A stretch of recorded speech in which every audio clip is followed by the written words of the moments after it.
Le voy a dar la palabra al profesor Rafael Ruiz Pérez, que es catedrático de la Universidad de Granada, con más de 30 años de docencia. Es miembro fundador del Grupo de Investigación Evaluación de la Ciencia y de la Comunicación Científica, y en este grupo se han desarrollado herramientas y sistemas de evaluación e índices de impacto para las revistas científicas españolas en ciencias sociales, jurídicas y humanidades.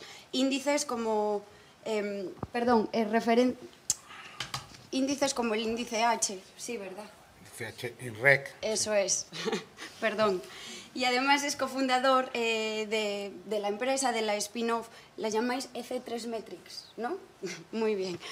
Bueno, además de esto, es asesor de editoriales científicas como la UNE, también evaluador experto, por ejemplo, en el programa Academia de la ANECA, evaluador experto de distintas revistas con JCR y asesor y miembro de comités de expertos del FECIT y de evaluación y mejora de difusión científica y del programa ARCE. Bueno, pues con esto yo le doy la palabra.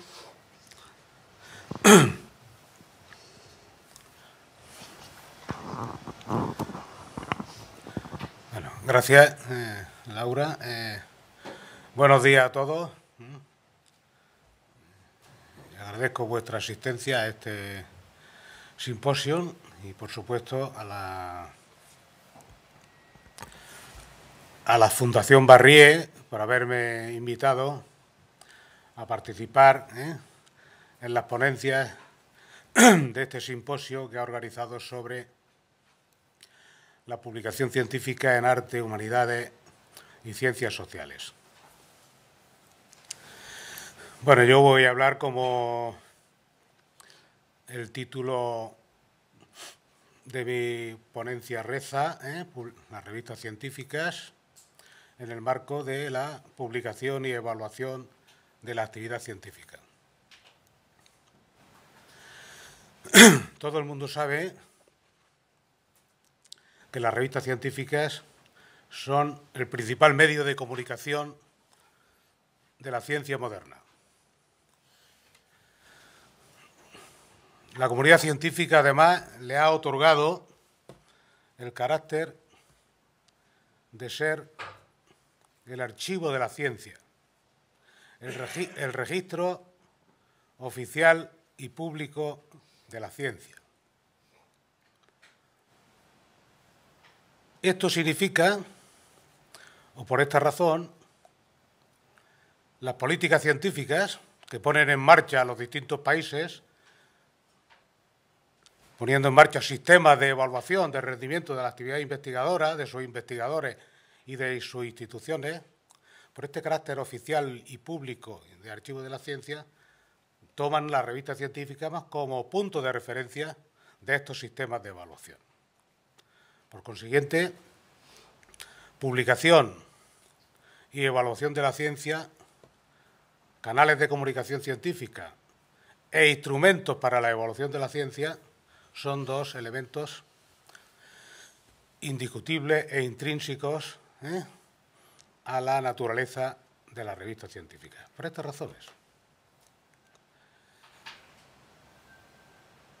Pero por otra parte, este carácter de vehículo, este carácter que tiene las revistas científicas de depósito, les hace ser muy diversas también. Es decir, este vehículo, este depósito, no es un depósito y un vehículo uniforme. Hay muchos tipos de revistas, hay muchas clases de revistas y hay muchas categorías de revistas. Lo fundamental en ellas, en su diferencia entre una y otra, es su carácter de puerta cerrada, a la que hay que llamar para entrar.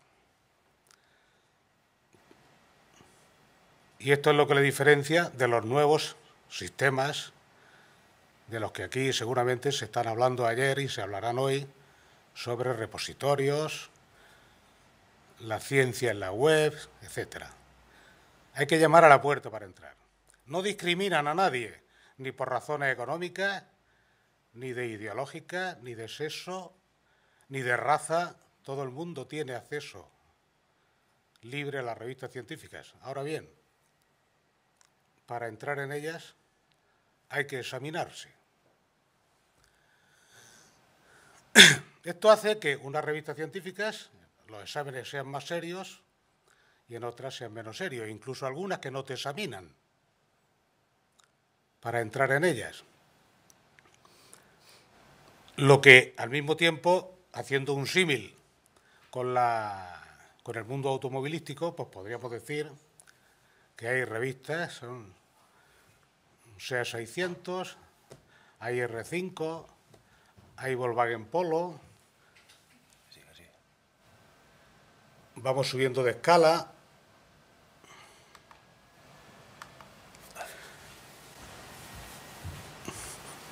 Escalamos a los Audi, a los Mercedes, a los BMW, incluso a los Ferrari.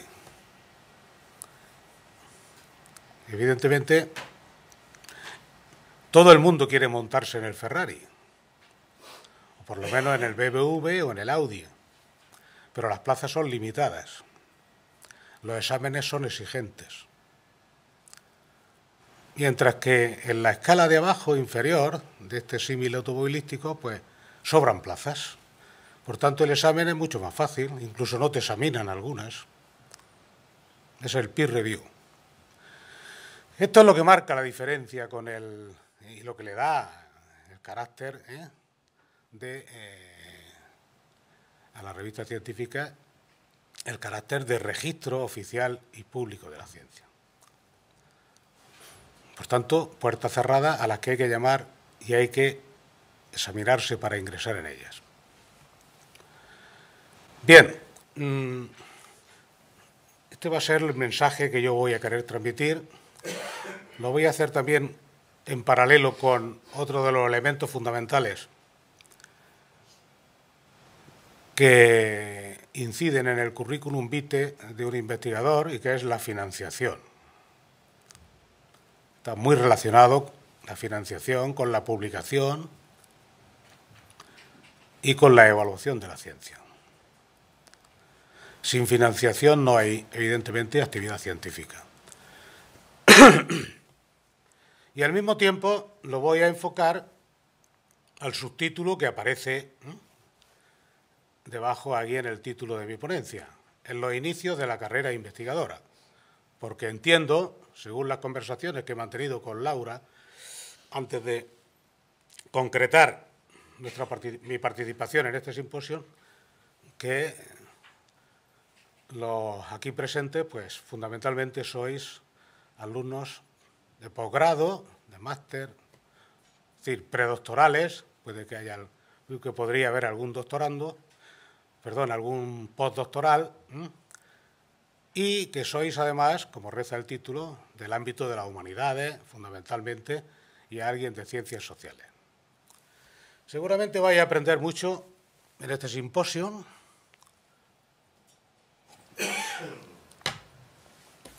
Yo espero que aprendáis mucho aquí hoy en mi intervención, pero sobre todo, más que aprendáis a hacer, no tenemos tiempo de aprender a hacer cosas. Lo que sí quiero, y este es el enfoque que le voy a dar yo a mi intervención, lanzaros ideas, mensajes, consejos, utilidades, para que os preparéis en el camino que os queda por recorrer, porque estáis en los inicios de esa carrera investigadora. Muchos sois becarios ya, habéis tenido financiación, estáis haciendo el doctorado, estáis en un programa de doctorado y estáis en los comienzos. Por tanto, yo lo que quiero es que os cojáis las ideas, las inquietudes, y posiblemente mis consejos sean bastante duros, o os produzcan una cierta inquietud. Y para muestra, el primero, un botón. La carrera investigadora, hay que ser conscientes de que es una carrera de obstáculos y de mucho esfuerzo. Seguramente habréis visto la película Oficial y Caballero. Cómo se las ve y se las desea el Richard Gere con el sargento pasar adelante y salir de oficial. Bueno, pues es una pista americana. Evaristo, mi colega, pone siempre el símil del muro. Cuando está redactando la tesis, llega un momento en que se planta el muro y no hay manera, pero un muro vertical que te para en seco. Pues encontraréis muchos obstáculos en esta carrera investigadora. Pero ni desaliento ni rendiciones. Quiero con esta diapositiva atraer vuestra atención desde un principio para pegaros a la presentación. Ni rendimiento, ni desalientos, perdón, ni rendiciones. Habréis oído también que hay que publicar o perecer. Necesidad ineludible si se quiere estar en el mundo académico e investigador. A toda costa. No voy a leer ahí la definición. Ya entendéis perfectamente con esa camiseta de publicidad lo que quiero decir. Porque la investigación que se publica no existe. Esto es un eslogan de moda, publicar o perecer, publish or perish. Pero no es tan de moda, no es tan nueva. Nuestro ilustre Ramón y Cajal, que además de un eminentísimo científico, era un gran comunicador de la ciencia, ya dijo que para estar en ciencia hay que tener algo nuevo que decir. Decirlo, hay que publicarlo, si no, no sirve para nada, hay que comunicarlo y decir solamente eso. Está aludiendo a 3 pilares fundamentales. Hay que tener ideas, aunque pequeñas, que aporten. Siempre que publiquemos algo tendremos que aportar algo nuevo. La ciencia es acumulativa. El conocimiento científico es acumulativo. Investigaciones nos conducen a otras. Los experimentos y los descubrimientos súbitos son muy raros en el ámbito científico. Aportar algo nuevo, original, novedoso en un campo científico, en nuestro campo. Comunicarlo, no meterlo en el cajón, decirlo, para que la comunidad científica lo conozca, difusión de resultados, y para que la comunidad científica lo evalúe y lo examine y lo someta a juicio. Y si es posible, una vez que la comunidad científica lo ha aceptado, si tiene repercusión en otros estudios posteriores, pues ya habremos redondeado el círculo con nuestra investigación. Si tiene después citas, que todos estáis oyendo hablar mucho de las citas, del impacto, pues estupendo. Y decir solamente eso. El artículo científico es el mejor modelo estructurado de comunicación científica, directo, lenguaje directo, una comunicación científica entendible, estructurada, objetivo, justificación, material y métodos, resultados, discusión y conclusiones. La estructura que las revistas científicas, el artículo científico, como un informe que es de las investigaciones que realizamos, la forma más directa y estructurada de comunicar la ciencia. Pero cuidado, esta presión por publicar, en teoría, no tendría que ser nociva, perversa, pero las malas prácticas acechan siempre. El investigador es una persona humana que está sometida también a estas presiones y en momentos determinados estas presiones pueden llevarle a actuaciones fraudulentas, lo que conocemos en ciencia como comportamientos antiéticos en el ámbito de la publicación científica. autoría múltiple, injustificada, publicación duplicada, plagio.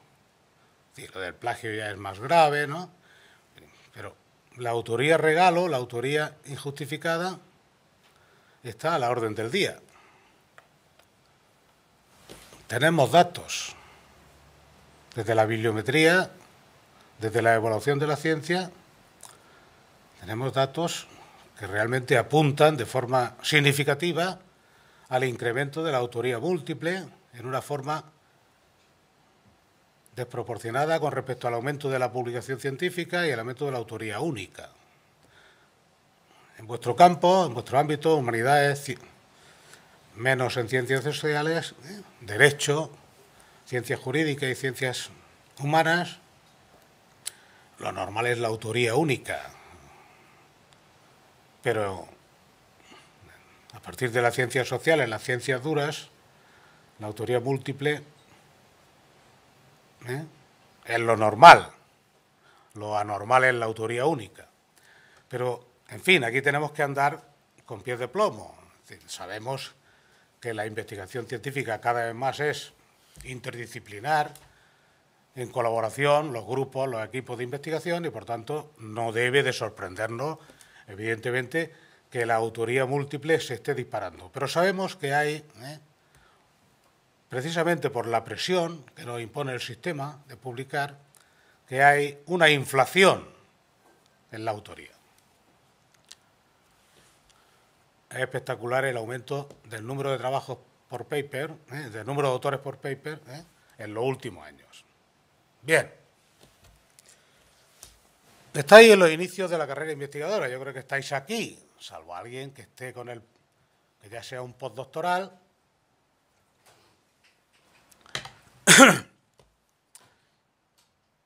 Tanto, yo voy a llegar hasta la lectura de la tesis, el desarrollo posterior de los postdoctorales. No voy a entrar demasiado, pero hasta ahí voy a conjugar, hasta esa etapa, los factores que os vengo anunciando de mi presentación. Y como digo, os lanzo consejo, idea. Este ya llega tarde, ya sois graduados, estáis o bien haciendo un máster o estáis haciendo ya un curso de doctorado, y os llamo la atención sobre el expediente. Esto es un consejo que llega tarde. Evidentemente, el expediente es el elemento clave en el arranque, en el inicio de la carrera investigadora. Todo pasa por ahí, por la financiación, que es a lo que me voy a referir en primer lugar.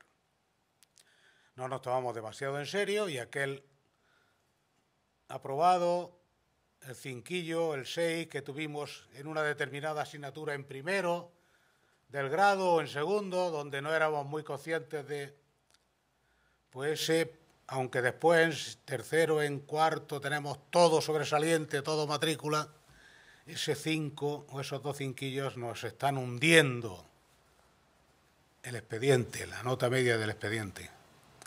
¿Por qué? Porque la competencia es mucha y los recursos muy pocos. Ahora hablaremos también de eso. Y después iniciamos el periodo de formación en investigación, hasta llegar al doctorado. En fin, esos son los inicios de vuestra carrera investigadora.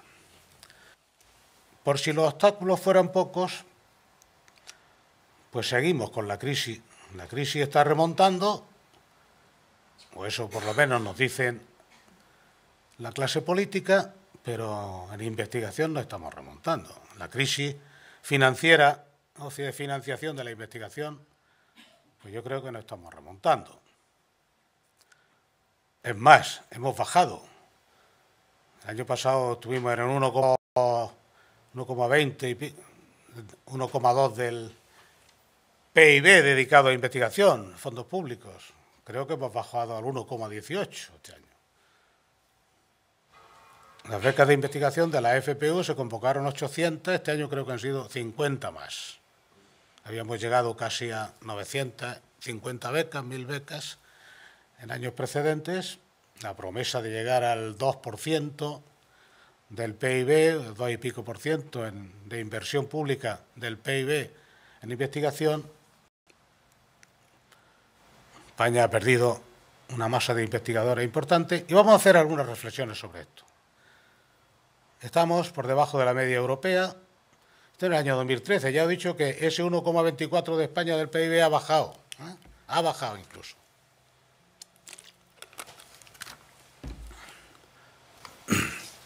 Ocupamos el puesto 16 en el año 2015 y seguimos en ese puesto incluso más bajos. Pues con Portugal, los grandes países nórdicos, por encima del 3%. Necesitamos unos 8.000 millones de euros más en inversión, en investigación, para situarnos en ese círculo de países con capacidad de innovación y de investigación alta. Estamos con capacidad baja. Para situarnos allí necesitamos llegar pues por el 2 o encima del 2% del porcentaje de PIB. Cada décima de PIB de porcentaje son 1.000 millones de euros aproximadamente. Estamos en el 1,2. Llegar al 2% necesitamos 8.000 millones de euros.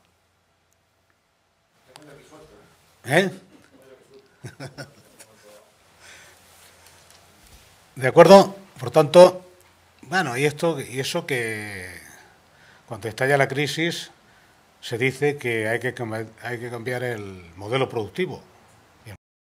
El cambio de modelo productivo no es inversión, es inversión en todos los sectores, evidentemente, pero inversión en I+D, aplicada a esos sectores, evidentemente.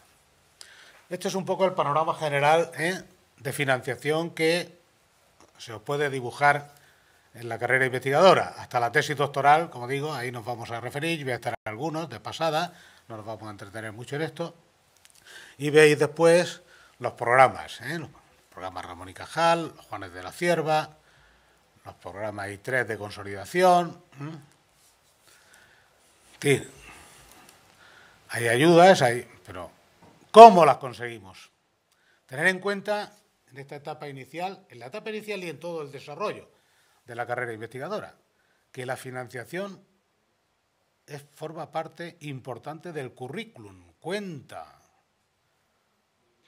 No tanto como las publicidades, pero es decir, uno tiene que ser IP, uno tiene que tener proyectos de investigación para ser catedrático, para ser titular, es decir, para tener estatus en la carrera académica investigadora hay que conseguir dineros. Y si esos dineros se consiguen en convocatorias públicas competitivas, son elemento fundamental del currículum vitae. Cuenta, fundamentalmente, cuenta y mucho en ese currículum. Por tanto, los precedentes del acceso a la fuente de financiación están en las becas de iniciación a la investigación, que un graduado en cuarto, estas becas están normalmente dentro de los planes propios de las universidades. Tienen becas de iniciación a la investigación para estudiantes de grado, de cuarto y para estudiantes de máster. Seguramente las universidades gallegas también las tiene. He visto en los planes propios, sí, de A Coruña, por ahí las tienen. Y fijaos lo que dice abajo.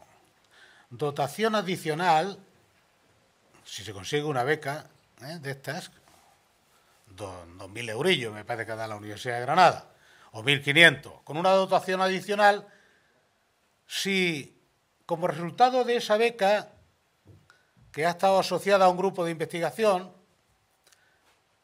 y para cuya consecución se hizo un proyecto de trabajo, si como resultado de esa beca se ha obtenido o se ha conseguido publicar un trabajo en una revista de cierto impacto, tiene una dotación adicional. Ya aparecen, ya tenemos aquí, nada más empezar, ya tenemos que están irrumpiendo en el protagonismo de nuestra carrera las publicaciones. Ya empezamos. No hemos hecho nada más que empezar y ya tenemos la presión encima. ¿Vale? No sé, los becarios de la Fundación Barrié, que son vosotros, ¿no? Muchos de vosotros, las condiciones que exigen. Pues sí, y tenemos He puesto el ejemplo de la Fundación Barrié, que tiene también becas de ayudas, a posgrado, en el extranjero. La línea oficial, ya sabéis, la FPU, la FPI, los contratos de promoción que se están sacando ahora para promover el empleo juvenil en el ámbito de la I+D, los contratos predoctorales Severo Ochoa, los de personal técnico de apoyo. Bueno, todo esto lo que os quiero decir es que tenéis que estar muy atentos a la página web todos los años o a lo largo de casi todo el año para estas distintas convocatorias, si es que queréis obtener financiación, evidentemente, al plan estatal, dentro de la página web del Ministerio, al Plan Estatal de Investigación Científica y Técnica, donde, como os digo, se acaban de sacar la FPU de este año. Todos los programas hay que leérselos y hay que estar constantemente. Esto lo hacemos también los investigadores, perdón, los seniors, los IP de proyectos, los que queremos proyectos, los que queremos atraer a gente y queremos coger, y nos las empapamos también, las leemos todas las convocatorias, porque muchas de ellas, la iniciativa de solicitud parte de los grupos de investigación, ¿vale? ¿Me explico? Muchas de ellas no, la mayoría, salvo la FPU en su primera etapa, que la tiene que hacer el solicitante, pero ya previamente habrá contactado con algún director, tutor, para que en las fases sucesivas le firme y le avale el proyecto. Casi todas muchas de ellas parten de los propios grupos, de las propias instituciones, su solicitud. Como hemos hablado de la crisis, hemos hablado de la dificultad y del esfuerzo que supone esta carrera investigadora, voy a hacer una especie de, muy rápido, de proyección de lo que supusieron las becas FPU en esta convocatoria. Fijaos el número de becas que se dieron en el año 2015 y 2016. El año pasado fueron otras 800, se han vuelto a dar otras 850. Este es el número de becas repartidas por áreas de conocimiento, 18, 30, la que más coge es biomedicina. Por aquí están las ciencias sociales, evidentemente también, historia y arte, como veis, psicología, economía, derecho, ciencias sociales. El reparto por áreas. Esta es la nota media mínima de selección. Para solicitar la beca, cuando se hace la convocatoria, se pone una nota mínima de solicitud. Si la cumples, puedes solicitar. Y una vez que has solicitado, después se hacen unas medias ponderadas, se hacen medias de selección, de hasta 3 becarios por plaza en cada área de conocimiento. Pues estas son las notas de corte de esa preselección. 3 candidatos, de los cuales hay que dejar solamente uno, o los que correspondan según el número de becas asociadas a esa área. Yo he hecho una proyección, el total de solicitudes en este año fueron de 6.055, se rechazaron 3.500, se excluyeron por distintos tipos de problemas de carácter formal en la solicitud 105, en total fueron preseleccionados 2.450 expedientes para todas las áreas de conocimiento. Al final se concedieron 850, con lo cual de los preseleccionados fueron eliminados 1.600. Haciendo una proyección, yo creo que esos preseleccionados, con esas notas de corte, no hubieran sido malos investigadores. Es más, incluso algunos mejores que otros que han sido seleccionados, porque resulta que el que se va a dedicar a la microbiología tiene un expediente de 7,5 en el grado de biología por el 5 que tenía en la zoología, que no le gustaba nada. Los bichitos no le gustaban nada, ni las plantas, lo que le gustaba era la microbiología. que tiene 10 en todas las asignaturas de microbiología relacionadas. Y es un excelente microbiólogo, pero no ha obtenido FPU por el 5 o el 6 que tenía en la zoología. ¿Me explico? Pues haciendo una proyección, si fijaos qué inyección de investigadores se le hubiera metido a los grupos de investigación vía FPU con 30 millones de euros más. Una beca, una FPU, viene a costar al año entre 20.000 euros al Estado. Pues los 30 millones de euros, pues no sé, si rascan un poco la agencia tributaria por ahí, pues se consiguen con cierta facilidad, ¿no? Bien, esa es la situación del país. Y cuanto 1.600 becarios más, son 1.600 frustraciones menos de magníficos expedientes de nuestros graduados. Los planes propios de las universidades intentan complementar. Yo pongo aquí el plan propio de la Universidad de Granada, me gusta mucho, nos gusta bastante, evidentemente. Evaristo participó en su elaboración hace un año, que tuvo algún cargo en el Vicerrectorado de Investigación. Creo que tú te inventaste en las becas de iniciación a la investigación, ¿eh? Fue potencial, ¿no? Bueno. Planes propios que complementan, dedicaríamos toda la mañana a comentar estas iniciativas, los requisitos, etcétera, pero paso rápidamente a la segunda parte, digamos, ya a la publicación científica como elemento. Ya os he dicho, por tanto, que os quede claro que hay que conseguir financiación, no solo porque tenemos que vivir, sino porque es una línea o las líneas importantes en nuestro currículum, junto con las publicaciones. Tener financiación competitiva, obtenida en convocatorias públicas competitivas, públicas o de carácter privado, pero siempre en el ámbito, es decir, que haya tenido que competir y que haya tenido que fajarme con el resto de solicitantes para obtener esa financiación. Inmediatamente, como digo, se hacen imprescindibles las publicaciones en este arranque de la carrera investigadora. Estas son las publicaciones ordinarias, habituales que conocéis, ¿verdad? Revistas, libros, patentes, en determinados ámbitos de conocimiento, en las tecnologías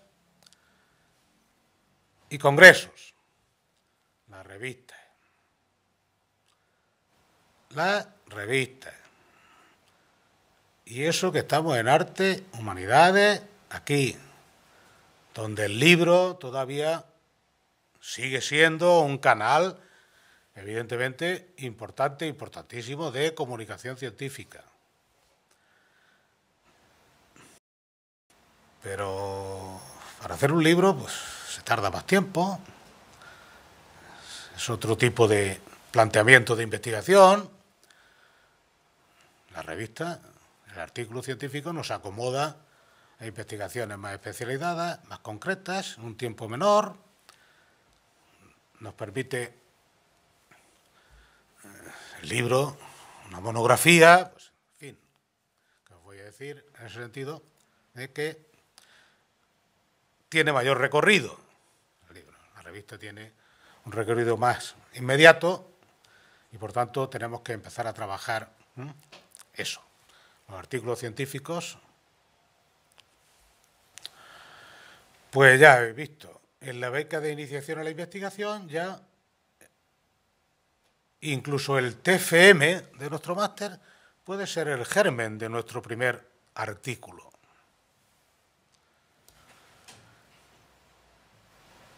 En los contratos, si obtenemos contratos asociados a proyectos, a grupos de investigación de nuestra universidad, pues podemos y debemos de empezar a publicar ya, a firmar artículos con nuestro grupo de investigación y a presentar ponencias a congresos. Pero eso se va a conocer gente, no hagáis demasiado hincapié en los congresos desde el punto de vista de la publicación científica. O sea, hay que llevar comunicaciones, si se publican mejor, pero los congresos, aparte de eso, hay que ir a otras cosas, a las relaciones, y a pasárselo bien también, ¿por qué no? Los congresos siempre tienen esa vertiente, porque después las ponencias, las actas de los congresos, pesan muy poco, por no decir casi nada. Se va a intercambiar experiencias, se llevan investigaciones prematuras, salvo que sean congresos de carácter internacional, con caché, con evaluación por pares, es decir, equiparables a las revistas científicas, van a contar poco. Y un FPU y un FPI pues ya tiene que ir firmando artículos con el grupo de investigación. Aquí surge el primer conflicto. ¿Cuándo estoy en condiciones de formar parte de la autoría de un trabajo? Y esto lo hilo con lo que hemos comentado antes de la ética, de la autoría científica. Pues normalmente, cuando nos da permiso el director, el jefe del grupo de investigación, ¿verdad? Pero si es un director generoso, si es un director que nos quiere dar, que no se quiere aprovechar de nosotros, evidentemente, y estamos currando, estamos trabajando, pues nos dará muy pronto cabida en la línea de autoría. Fijaos qué chiste porque hay. El becario tiene la sensación de trabajar mucho, pero observa que no publica.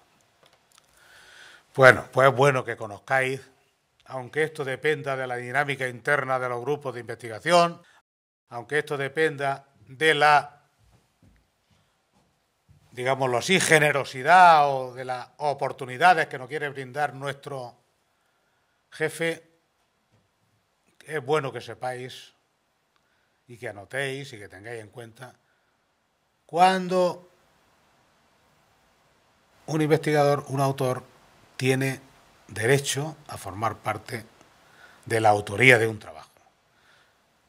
Y esto según las normas Vancouver, que seguramente habréis oído, que se establecieron en el ámbito biomédico, llamadas así porque se firmaron por los comités internacional, el Comité Internacional de Editores de Revistas Médicas, en la ciudad de Vancouver, son las conocidas Vancouver. Condiciones que debe de cumplir: haber contribuido sustancialmente a la concepción, diseño y adquisición de datos o su análisis. Bueno, sí. Concepción, idea. Y aquí empezar vosotros con estas condiciones: redacción del artículo o la revisión crítica, aprobación final de la versión. Podéis valorar qué es lo más importante, la elaboración de un trabajo científico. El que ha tenido la idea, pues parece que ese es un elemento fundamental. ¿Y quién puede haber tenido la idea? Pues normalmente para ser el senior, el director, el jefe, el IP, el que pone la idea encima de la mesa. Haber participado.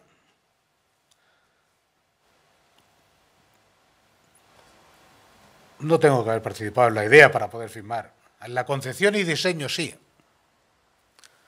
¿Cómo vamos a reejecutar, a realizar esta idea? ¿Cómo vamos a llevarla a cabo? ¿Qué datos necesitamos? ¿Qué análisis vamos a realizar de él para obtener resultados? ¿Qué discusión y conclusiones? Por tanto, ahí sí hay que participar.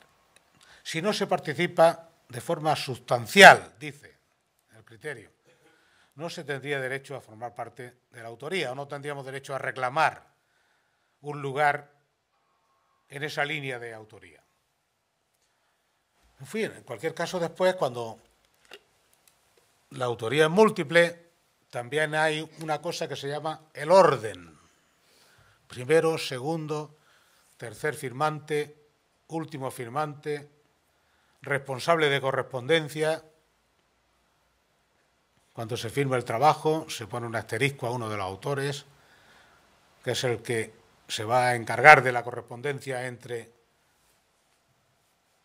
los autores y los evaluadores y la dirección de la revista. Con todos esos elementos podemos jugar. Si no he participado de forma activa en alguna de las actividades, perdón, en algunas de las condiciones para ser autor, pues puedo ir de segundo, de tercero. Evidentemente, el que lleva la locomotora, el primer firmante.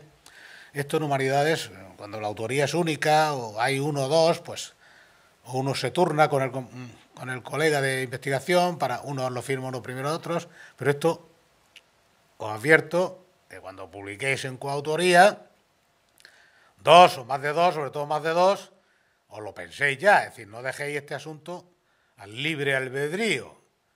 Tomar criterios, tomar posturas, y esto del orden alfabético, nada, que esto después cuenta en la evaluación. No es lo mismo ser primer firmante que último, ni que segundo ni que tercero, ¿vale? Por eso he dicho que mi intervención está llena de consejos. Ya este es otro de ellos, importante, la firma de autoría. Eso no es que mi grupo tiene la costumbre de firmar por alfabético. Bueno, creo que en las matemáticas, ¿no, Evaristo? Donde hay una cierta tradición. Campo de física. No, pero entonces Rafael Ruiz Pérez iría siempre al último, no, claro. Y los Zunzunegui, pues claro, lo tendrían mal. Sobre todo porque después en los criterios de evaluación, esto es un criterio discriminador. Vale, por tanto ahí tenéis sintetizadas. El que no cumple los criterios para ser autor, pues puede ir a los agradecimientos. ¿Vale? A los agradecimientos. Los artículos tienen un apartado, la tesis doctoral, publicación. Pues desde hace unos años para acá, la modalidad de tesis doctoral puede ser la agrupación de artículos en lugar de la memoria final que se redacta, que son, pues bueno, depende de los campos científicos donde está teniendo más éxito la modalidad de agrupación de publicaciones. La tesis final, si uno empieza como FPU a publicar ya trabajo, llega los 4 años de FPU, resulta que tengo 4 artículos que forman parte de, pueden formar unidos con una pegazón, digamos, con artículos que tengan relación, evidentemente, dentro del mismo tema. Se le hace una introducción, conclusiones, y forman la tesis doctoral por agregación de artículos. No me tengo que dar el esfuerzo final. Pero en cualquier caso, si presento tesis modalidad memoria, todavía no publicada, tengo que presentar un artículo ya publicado para poder leer la tesis, para poder defender la tesis. Por tanto, hay que publicar antes de ser doctor ya, necesariamente. En una revista, a ser posible, de impacto en el ámbito de conocimiento. Y esto depende, evidentemente, de los criterios de las comisiones de doctorado de cada universidad, que te exijan más o menos altura en ese impacto del artículo que tienes que haber publicado para poder defender la tesis. Si es la modalidad de agrupación de publicaciones, ¿por qué se ha impuesto esto? No sé si os habéis puesto a pensar en algún momento. Mirad, las tesis inéditas por memoria que las evalúa un tribunal, es que no hay ningún suspenso. Es que son todos sobresalientes cum laude. El 99 o el 98% de las tesis de la Universidad de Granada son sobresalientes cum laude. Me acuerdo alguna vez, Evaristo, ¿te acuerdas que el rector saliente, esto cómo es posible? Todas las tesis de la Universidad de Granada son cum laude. Claro. Todas las universidades de España. ¿Qué pasa? Se forman los tribunales, la gente se invita. ¿Cómo voy a ir yo a la Universidad de La Coruña? ¿Voy a venir yo a una tesis de evaluación científica invitado y voy a suspender, o no le voy a dar el cum laude, si me dice el compañero al lado, que es de la Universidad de Coruña, y digo La Coruña, como podría ser Salamanca o cualquier otra. Todas. Entonces, ¿qué pasa? ¿Cuándo se ve si una tesis es buena? Cuando ha sido posible sacar de ella un puñado de artículos. Entonces, es cuando la tesis realmente se somete a evaluación. Si no eres capaz después de sacar un libro, pero en una editorial, es decir, aquí la clave es el sistema de evaluación. Los artículos, ¿ha sido usted capaz de publicar su tesis en revistas de cierto prestigio, donde los trabajos han sido evaluados, aunque la tesis ya haya sido evaluada por el tribunal, que ahora se han sometido a una evaluación? Perdón, ¿sí? ¿Está usted diciendo que un editorial tiene más capacidad de evaluación que un tribunal de la universidad? No le estoy diciendo eso, no le estoy diciendo eso. No. Eso es otro. Cosas más fuertes todavía. Estaba más fuerte todavía. ¿Cómo? Sí.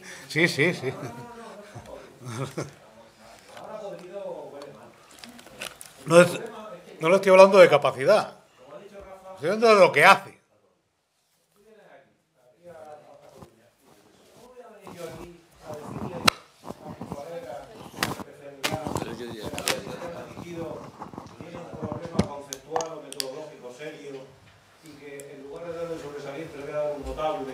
Y solo eso ya es como si fuera un suspenso. En cambio, el señor de la editorial o el editor de la revista no tiene ningún vínculo conmigo y por tanto tiene toda la libertad del mundo para decirme este libro no tiene salida o no tiene venta o este trabajo está mal concebido metodológicamente.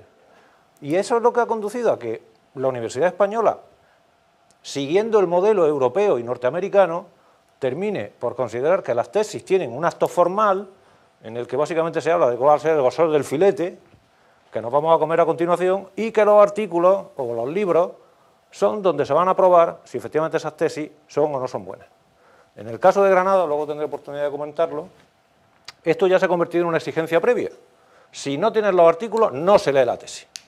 De manera que ya tiene mucho más sentido y es éticamente más honrado que vengamos aquí a ver de qué tamaño va a ser el filete que nos vamos a comer a continuación pagado por el doctorando. Porque ya el acto académico se ha resuelto en forma de publicación.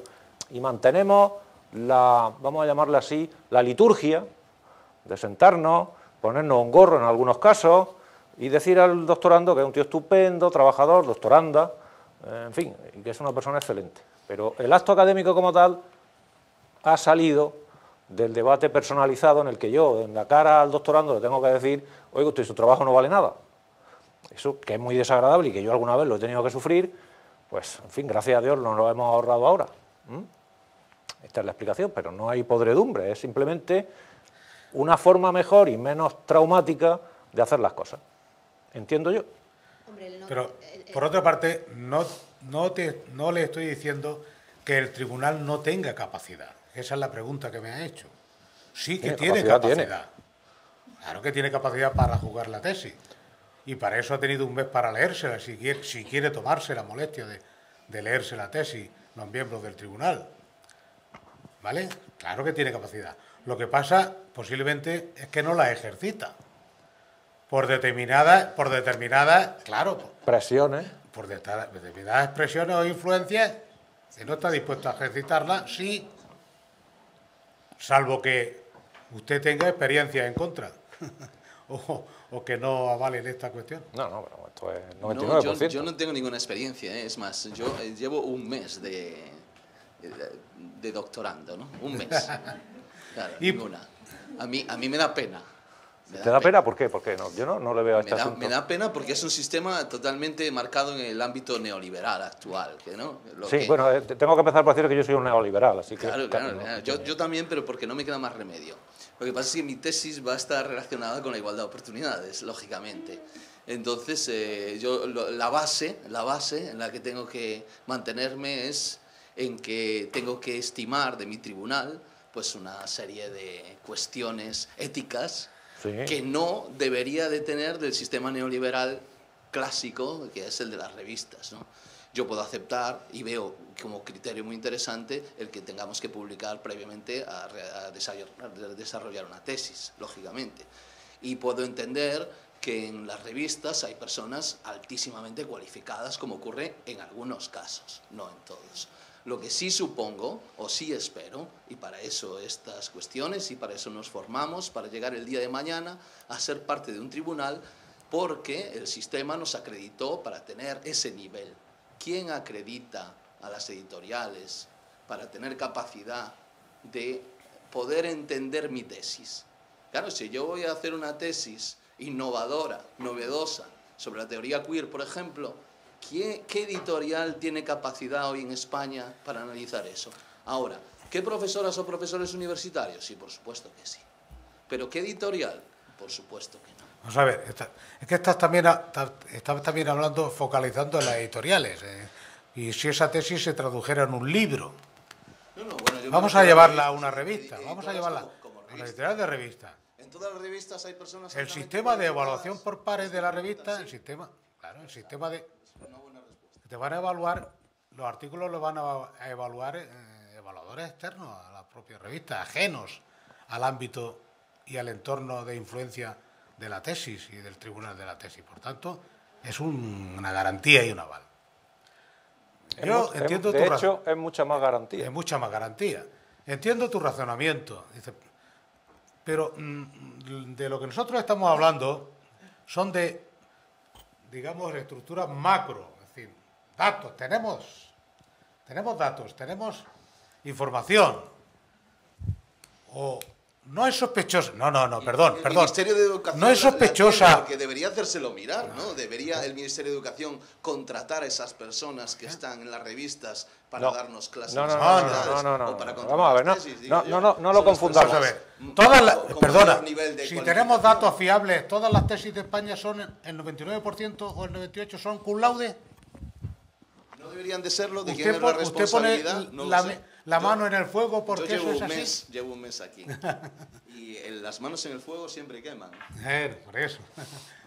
Esto es un dato alarmante. Pero otro alarmante es que un profesor, un catedrático, ustedes que están aquí me digan, yo no daría no bajaría la nota simplemente por no llevar la contraria a mi compañero. O sea, yo no sé, pero mi ética tal vez es muy rara, pero yo no podría... ¿Me dejas que lo contextualice un poco? Sí, claro. Es decir, nosotros tenemos aquí primero una posición personal y luego unos datos. Los datos nos dicen que eso que tú dices no sucede. Es decir, los profesores van a las tesis doctorales, felicitan cálidamente al candidato, felicitan al director y generalmente no se meten en batalla. Esto es lo que dice la estadística. 99 de cada 100... el doctorando sale, da la vuelta al ruedo, corta la oreja al toro y se va tan contento a su casa. Y lo que el sistema ha desarrollado es una especie de prevención para que esto no suceda. Y la prevención consiste en que de una manera privada, el autor de la tesis junto con su director envían los primeros resultados a sus publicaciones, a una revista, para garantizar que personas que no han participado en ese tribunal, en ningún grado, le den el aval a esa publicación. Con lo cual, la presión, digamos, ese trauma personal que significa decirle a una persona en su cara que el trabajo está mal hecho, pues los profesores nos lo ahorramos. Podríamos, y de hecho podemos, emitir un informe previo, y en ese informe previo desautorizar esa tesis, que es lo que yo suelo hacer cuando me llega una tesis que no me gusta. En lugar de ir hasta Coruña, venir aquí a decirle a la gente esto no me gusta nada, pues yo con carácter previo digo, esta tesis tiene estos problemas, yo no recomiendo que se defienda y en todo caso si deciden ustedes hacerlo no cuenten conmigo. Pero el caso es que esto también es una situación minoritaria, son pocos los profesores que hacen eso. De manera que al final hemos tenido que sacar el debate del contenido fuera del sistema tradicional. Y a mí me parece que desde que eso sucede las cosas van mejor. Las tesis tienen más publicidad, circulan más, juegan en la liga internacional, etcétera, etcétera. Así que de momento el sistema funciona mejor. Y luego ya en una parte, si queréis, cuando yo intervenga, podemos discutir si efectivamente las editoriales son un canal peor, más adecuado o menos adecuado que este otro de las revistas. A mi juicio, desde luego las revistas son muy superiores en capacidad de selección de los contenidos que las editoriales, pero es verdad que juegan con ventaja, porque la editorial tiene que vender un libro, mientras que la revista no tiene que vender un ejemplar. El ejemplar ya está vendido, simplemente hay que conseguir poner en él los mejores contenidos. Pero ya están compradas las suscripciones y de alguna manera la revista juega fuera del mercado, en ese sentido. Su reconocimiento y su prestigio es, digamos, a posteriori, mientras que la editorial, cada vez que saca un libro, tiene que jugársela poniéndolo en la librería y vendiéndolo. Por tanto, juegan otras variables que no juegan en el caso de la revista.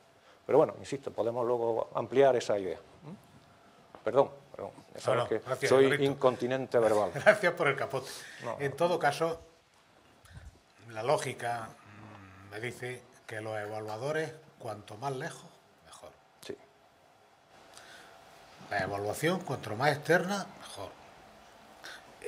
En la lógica y por lo menos desde el punto de vista de la teoría de la evaluación. El conocimiento, sí, ¿por qué el sistema de evaluación es ciego en las revistas? ¿Por qué es externo? Porque estos son factores que en teoría dan una mayor garantía de imparcialidad o una mayor garantía de objetividad en la evaluación. En teoría, posiblemente. Dale la... Que vayan a corregir esa tesis, Repite. que vayan los evaluadores externos y sean los correctores de las tesis. Somos los ¿ya? mismos, es que somos los mismos. No. Los mismos evaluadores que estamos corrigiendo los artículos de la revista somos los profesores que van a corregir las tesis doctorales, con una sola diferencia.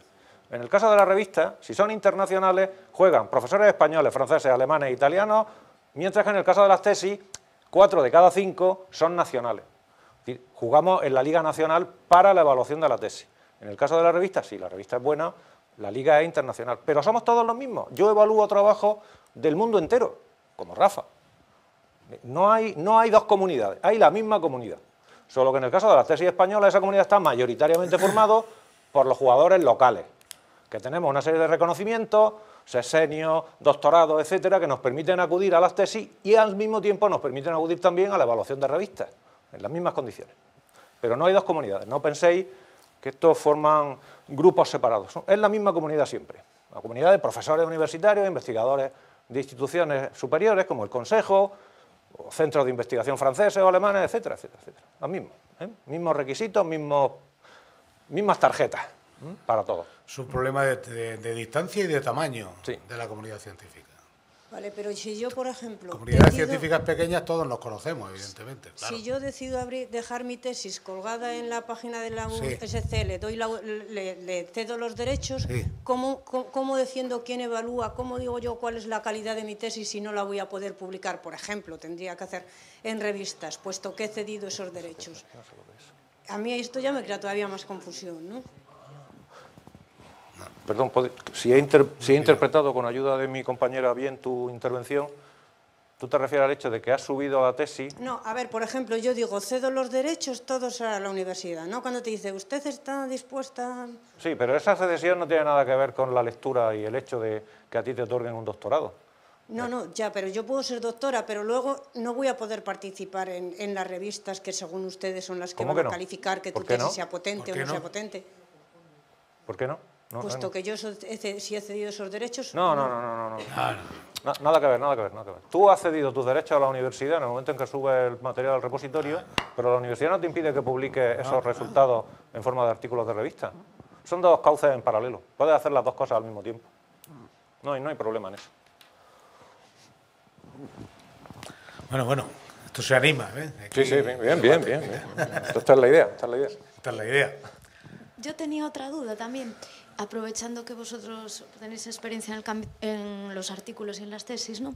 Si, por ejemplo, tú tienes una idea de tesis muy interesante y tienes una perspectiva muy interesante y tal, si publicas ese artículo, luego quieres hacer una tesis no por compilación de artículos, sino más completa, pero ese valor añadido ya está dado en el artículo, ¿eso es bueno o eso es malo?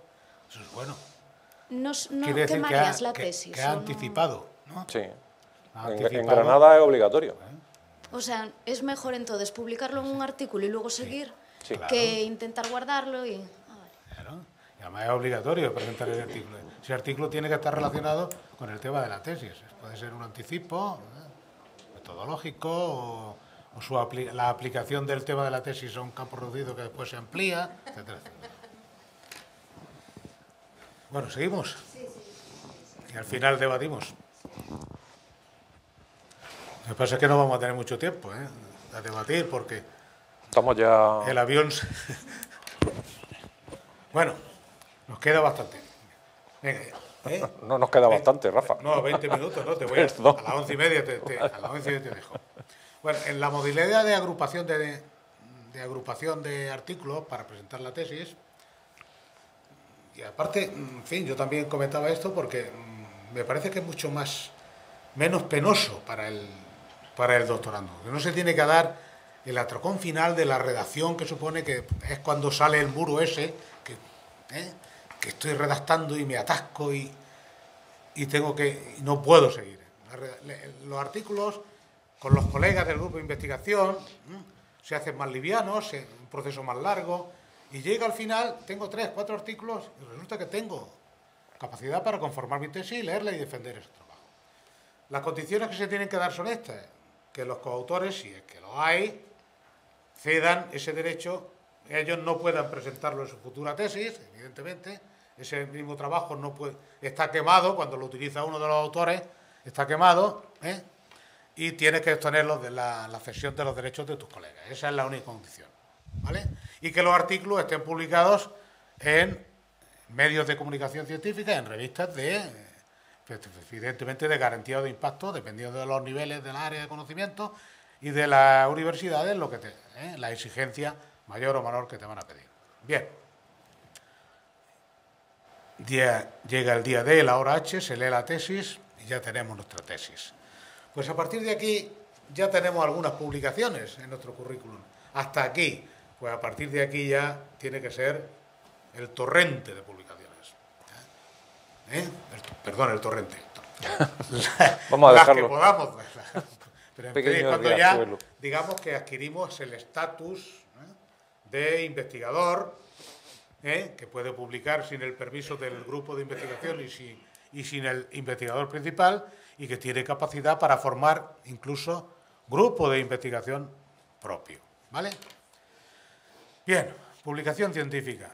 Unos consejos básicos antes de presentar el manuscrito. Solo publicaréis en revistas peer review.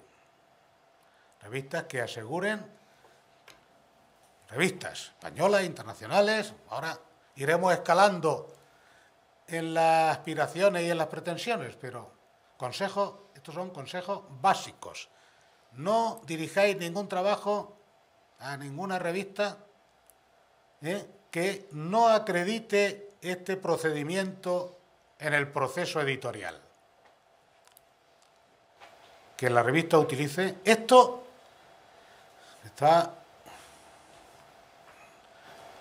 Pues en España no creéis que es muy antiguo, es relativamente reciente. Hace 10 o 15 años las revistas de derecho no sabían lo que era el peer review. ¿Y eso qué es? Es decir, la evaluación por pares. Muchas revistas de humanidades tampoco lo sabían. Ay, ¿cómo se aplica esto? ¿Y qué hay que hacer? Que hay que mandar los artículos a que hagan un informe, un evaluador o alguien que sea experto en este tema. Bueno, pues me estoy enterando ahora. Y estos son los directores de la revista. Llevamos 25 años trabajando con las revistas científicas españolas, nuestro grupo de investigación. Y no os hablo, no es falso lo que estoy diciendo, esto es cierto, es verdad. Si nos ponemos a evaluar las revistas, hoy día, donde ya el proceso de peer review ha calado en las revistas, tengo datos de revistas españolas universitarias de humanidades y ciencias sociales, donde solamente el 19% está publicado en la revista española de documentación científica en base a las declaraciones que hace la revista. Solo el 19% realiza una evaluación por pares rigurosa, tomando como indicadores de ese rigor 3 o 4 indicadores sobre las declaraciones que hace la revista en su página, en sus instrucciones de autores. No rascando ni pidiendo, oiga usted, mándame usted el certificado. No, esto lo hace la FECIT cuando evalúa y da el sello a la revista, que yo he participado en esa evaluación, donde sí pedíamos los certificados y pedíamos, pues mándame la evaluación aleatoria de un artículo de la revista, mándame el evaluador, la evaluación que hizo, etc. Son base a las declaraciones. El 19%. El 50%, el 60% lo declaran ya, que hacen peer review.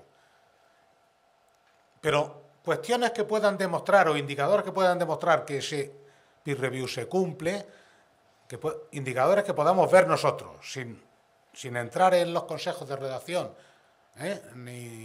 ni pidiéndole información externa, solo el 19%.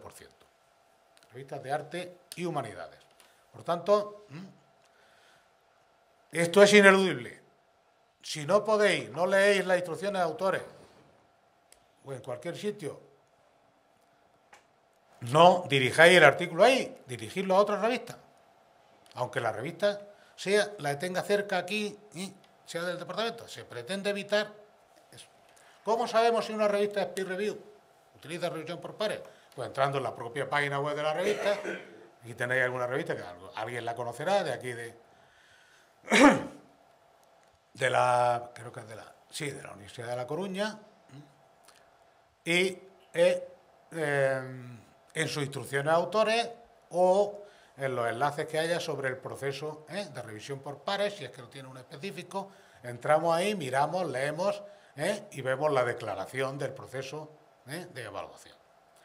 O bien recurriendo a directorios de revistas donde esta información está recogida y puede ser fiable. Ulrich es el indicador más fiable. Y fijaos aquí, la búsqueda que yo he hecho, he buscado por revistas activas que están en la base de datos de arte y literatura, que cumplan el criterio evaluado, revisado por colegas y el país de publicación española. Y me ha salido, ahí he hecho el corte de esa lista de revistas, Archivo Español de Arte. ¿Hay alguien de arte?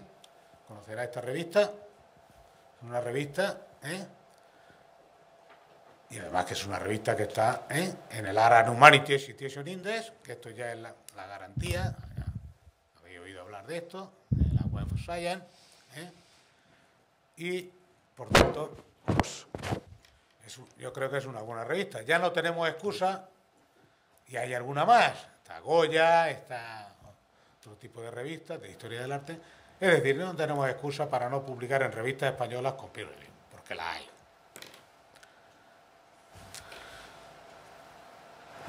El segundo consejo que os doy, y redondearíamos la elección, si al factor de impacto le unimos la elección, al peer review le unimos la elección de que sea una revista internacional. Por tanto, otro consejo básico, irnos a las revistas internacionales. ¿Qué son las revistas internacionales? ¿Las de fuera de España? No, hay revistas. Aquí el concepto podría sufrir matizaciones, que si en inglés, que si no en inglés, que si española y extranjera. Vamos a tomar como revistas internacionales las revistas de la Web of Science, ¿vale? Sean de la nacionalidad que sean, ¿verdad? Bien. ¿Qué es la que nos ofrece esa internacionalización? Nos ofrece pues el factor de impacto. Si ese factor de impacto además es de arriba, de primer cuartil, pues ya la elección de la revista va a ser la cuadratura del círculo. Esto, que es una novedad y una moda, pues no es tan nuevo ni tan viejo. Nuevamente, una vez más, nuestro gran Cajal. El investigador obrará, sí, micro, por favor, que no escucho nada.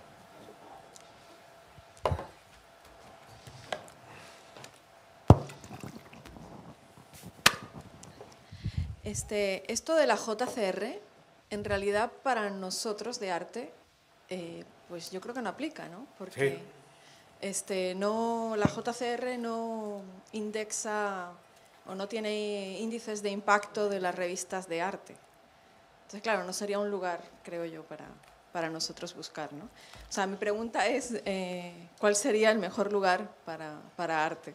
Y ahora hablaremos de eso también, pero en todo caso, la arte y las humanidades no tienes que preocuparte de los factores de impacto, porque las revistas de arte y humanidades no se les calcula el factor de impacto, no tienen JCR. Lo único que tienen es que están dentro de una subbase de la Web of Science, que es Art and Humanity Citation Index. Conectar ahí es estupendo, maravilloso, publicar en esa revista, ¿vale? No te preocupes del factor de impacto.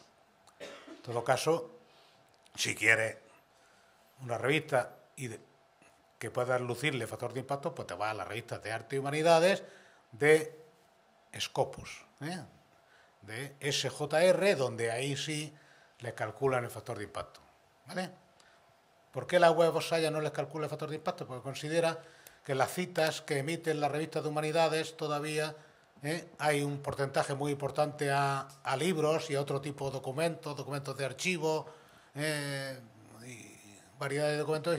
En la cita artículos científicos, entonces, el cálculo que si procesara las referencias de esas revistas de arte y humanidades, pues seguramente el factor de impacto a lo mejor no sería muy significativo, porque la citación en estos ámbitos de conocimiento todavía, la revista científica no es el documento citable mayoritario. ¿Me explico? Por eso han dejado eso ahí. Entonces, los criterios de evaluación que tú te vas a encontrar a lo largo de tu trayectoria científica es que por el hecho de que la revista esté recogida simplemente en Art and Humanity va a ser suficiente. No te van a exigir factor de impacto, ¿vale? Bueno, pues nuestro amigo Cajal decía ya esto. Hay que someterse a la consideración...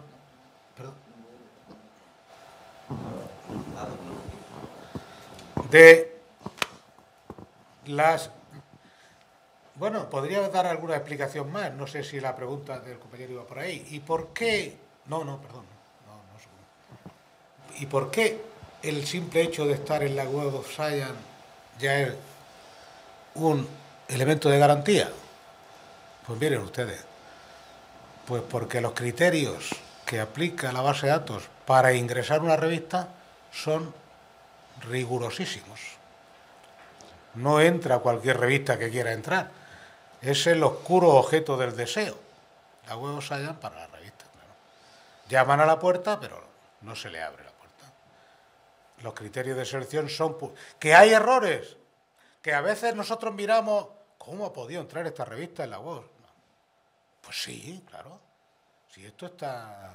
Estamos en esa línea de discusión. Sí, podemos discutir todo lo que queráis. Pero los criterios de selección... ¿Que hay política y bandazo en la política de inclusión de revistas por parte de la Web of Science? Claro. Al socaire del mercado y de la competencia y de... Vale, sí. Pero criterios de selección de revistas son públicos y notorios, comités de evaluación, etcétera, etcétera. Por tanto... ¿Se crean nuevos productos para dar cabida? Vale, sí, los Emerging Source Citation Index, producto intermedio entre los Citation Index, una especie de purgatorio, una especie de sala de espera para acceder a todo esto, todo lo que queráis. Pero esos criterios no los aplica otra base de datos, sencillamente. Y por eso la base de datos selecciona la revista y esa selección ya le da la garantía. Y entre esa selección el criterio fundamental es que la revista sea peer review, que la revista se publique periódicamente, que no falle ningún número. ¿Por qué? Porque la base de datos se le cae, mire usted, es capaz usted de mantener la periodicidad de la revista. ¿Qué revista estamos hablando? No, porque si no tiene originales no puede mantenerla. Si no tiene originales no tiene demanda, no tiene rechazo, tasa. Si esta es la dinámica, estas son las reglas del juego. Por tanto, para vuestro ámbito, si sois todos de arte y humanidades, incluso no hay JCRs, Eso está en las sociales y las ciencias puras. Ahí sí. Science Citation Index, Art and Humanities, el criterio es, criterio WOS, STAR. Y en esta subfase que han creado ahora, que es los Emerging Source Citation Index, que os acabo de comentar, que ha entrado en la core, en la colección principal. ¿Cómo sabemos si una revista en la que hemos publicado o queremos publicar, francesa, alemana, española, internacional, inglés, está en la web of Science? Simplemente pongáis en Google Master Journal List, se abre un enlace, entramos en esta pantalla de búsqueda y buscamos la revista por su título o por su ISSN.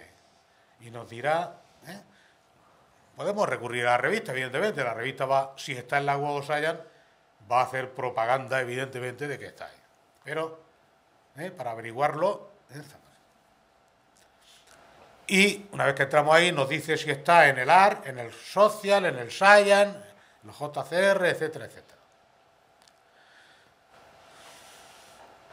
Por último, ámbito y cobertura, otro factor importante a la hora de elegir nuestra revista para publicar. Tenemos que dirigir nuestro trabajo a aquellas revistas que lo puedan acoger por su temática, ámbito y cobertura. ¿Cómo sabemos eso? En su temática y alcance, entrando en la propia revista. ¿En qué revistas publicar de arte, humanidades, ciencias sociales? Evaristo os va a dar algunas claves de esto, como yo ya he agotado el tema, pero quien dirige y quien establece estas líneas de actuación son los criterios de las agencias de evaluación. Estas son las reglas del juego, las conocemos. Nosotros damos muchos cursos de evaluación, de sesenio y tal. Llegamos y alguna gente ya mayor, bueno, no tan mayor. Mire usted, es que he publicado, yo tengo una pila de publicaciones, pero claro, como yo no sabía esto, pues me ha pillado con el paso cambiado. Otro mensaje. Lo que tenéis que hacer, lo sabéis. O eso es lo que intentamos deciros. Ya sabemos a qué atenernos. ¿Se trata de hacer un currículum de diseño? Pues en cierta medida sí.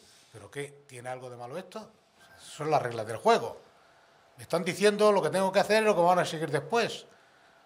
Claro. Pero es que eso no es lo más... Es que me lo están diciendo porque es lo más difícil, lo más complicado. Lo más fácil es darle a mi colega del departamento de al lado que me publique el artículo en la revista, que él dirige. Y a ser posible que no me lo evalúe. Pero si las reglas del juego son otras, tengo que ir allí.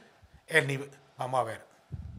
El trabajo es lo mismo de bueno si se publica en la revista del departamento nuestro o del de al lado que si se publica en una revista internacional. Lo mismo de bueno. No estamos hablando de contenido, estamos hablando de nivel de exigencia, de nivel de trabajo. Necesito traducir artículos, necesito someterme a una evaluación, tener un intercambio científico con los revisores. No es el mismo nivel de esfuerzo, no, ni mucho menos. Nada más que por eso, el trabajo merece una mejor consideración en esa revista. No importa el contenido después en los procesos de evaluación, solamente el medio de difusión. Pues en cierta medida no importa el contenido, porque no están evaluando conforme a los criterios formales de donde que cumple la revista o los medios de comunicación en los que hemos publicado. Que todo eso nos conduce a la Web of Science, por supuesto. ¿Pero hay vida más allá de la Web of Science? Sí. Tenéis un artículo de los principios y criterios utilizados en España. Ya está. En fin, sigue siendo válido todo lo que ahí se dice, que publicamos nosotros. Hay ponderaciones, la evaluación, las agencias han introducido ponderaciones al criterio exclusivo y único Web of Science, sí. Se han ido creando nuevas bases de datos, nuevos índices de impacto nacionales, como el que hicimos nosotros, que ya está parado, está caído, en fin. Han surgido otros sistemas de evaluación y, por tanto, se ha ampliado el abanico, Y entonces, donde en las áreas de conocimiento españolas, donde no correlacionaban demasiado los criterios de evaluación con las prácticas y los comportamientos de publicación de los investigadores de esa área, se han ido introduciendo correcciones. Claro que sí, el sistema tampoco ha sido un sistema cerrado. Sigue, fijaos en esa transparencia, cómo se ve cuando transitamos desde las ciencias duras hacia las ciencias blandas, digamos, las sociales y las humanidades, cómo se oscurece la cosa se complica. ¿Por qué? Porque hay que tomar otras alternativas. En ciencias y en biomedicina es que es sota, caballo y rey, y lo tienen clarísimo. Y los criterios de evaluación se reducen a 2 líneas y a JCR. Aquí entran otras cosas. Claro, porque hay que darle cabida a esos otros comportamientos de distracción, por supuesto que sí. Por tanto, ¿y qué nos evalúan? Siempre utilizando el medio de difusión, dónde, cómo está y qué valor añadido tiene. Y aquí entran las citas. Esta transparencia me gustaría que cuando vayáis a ser evaluados o vuestro currículum, toméis ese orden, A, B, C. No estoy en impactos internacionales, estoy en impactos nacionales. No, estoy en otro sistema de evaluación de revistas. La revista está, he publicado en revistas que están en otro sistema de evaluación. Y así sucesivamente. Fijaos cómo se resuelven los criterios de evaluación en ciencia con 2 líneas. Ya entramos en arte y humanidades. La vía preferente, sí, sigue siendo Web of Science, pero hay mundo más allá. Aquí creo que hay gente de Bellas Artes, de música, ahí tenéis. Voy muy rápido, esto no me da tiempo, pero lo tenéis ahí. Esto es simplemente criterio que tenéis que leer. Y ahora en la discusión, pues, la idea es siempre la misma. Vía preferente. Estas son las herramientas y esta es la ordenación de las herramientas. Vía preferente y otras vías. Si no podemos llegar a esa vía preferente, pues podemos tener otras vías donde las revistas son fiables, están acreditadas, son peer review, pueden ser revistas españolas, evidentemente, no tienen por qué ser siempre revistas internacionales, que cumplen los criterios y, por tanto, también ahí podemos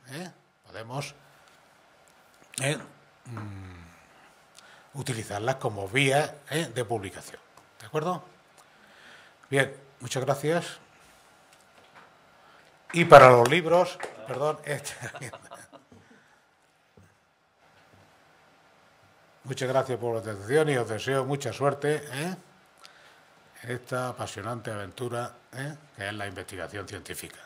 Gracias. Evaristo.